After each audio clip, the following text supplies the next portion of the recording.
नमस्कार, मैं आस्था मेरे चैनल वृंदे राखी पर आपका स्वागत है। आज मैं आपको बताने जा रही हूँ कि रविवार को यानी कि संडे को तुलसी में जल चढ़ाना चाहिए या नहीं, दीपक जलाना चाहिए या नहीं और तुलसी तोड़नी चाहिए इस दिन कि नहीं। तो ये सारी बात मैं आपको इस वीडियो में बताऊंगी और क्यों क्या नहीं करना चाहिए संडे को। तो सबसे पहले मैं आपको बता दूं कि संडे के दिन हम तुलसी का स्पर्श बिल्कुल भी नहीं करते हैं। इसके पीछे कथा है, वो भी मैं आपको बताऊंगी कारण।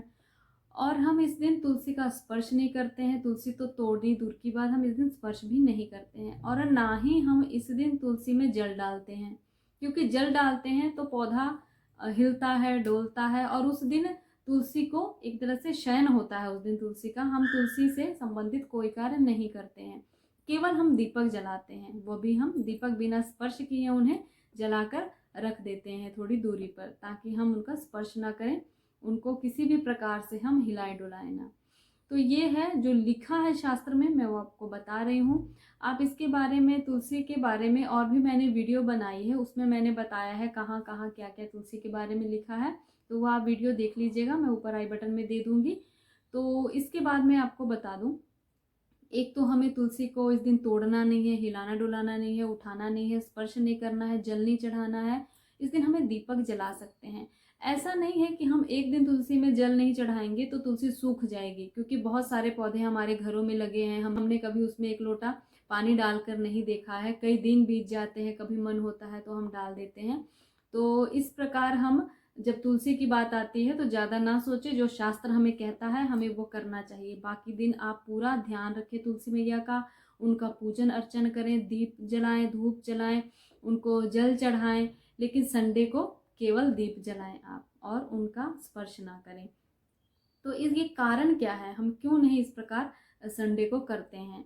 तो इसके पीछे कथा आती है। वृंदा नाम की एक पतिव्रता स्त्री हुई है, जिसने कुंवारी अवस्था में ही माता पार्वती से सौभाग्यशाली होने का वरदान प्राप्त किया था कि वह अपने पतिव्रत धर्म से अपने पति की आयु लंबी कर सकती है, उसे अमरता प्रदान कर सकती है।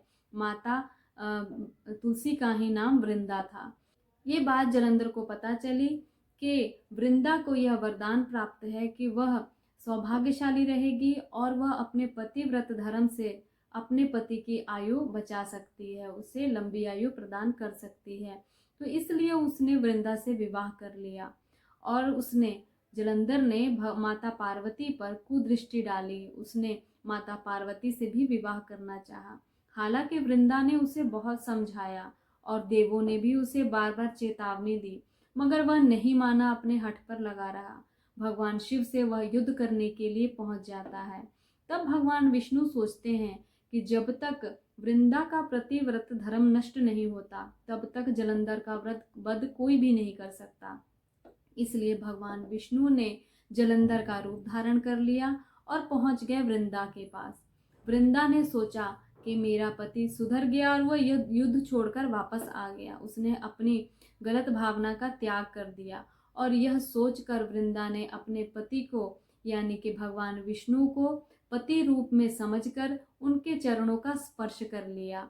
क्योंकि उसने पति भाव से उसके चरणों का स्पर्श किया था तो उसका पतिव्रत धर्म नष्ट हो जाता है। यह बात वृंदा को पता चलती है कि यह भगवान विष्णु है, ना कि जालंधर। तो वह बहुत क्रोधित होती है और भगवान विष्णु को श्राप दे देती है कि वह पत्थर के हो जाए, उन्होंने पत्थर के जैसा कार्य किया है।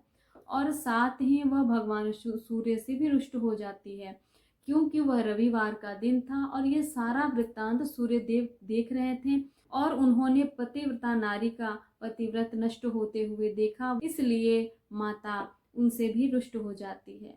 तो यही कारण है कि संडे के दिन, रविवार के दिन जो सूर्य देव का वार होता है, माता तुलसी में जल नहीं चढ़ाते, उनको स्पर्श नहीं करते। उस दिन माता तुलसी शयन करती हैं और उस दिन इसीलिए माता तुलसी शयन करती है क्योंकि वह रविवार का दिन होता है, सूर्य देव का दिन होता है।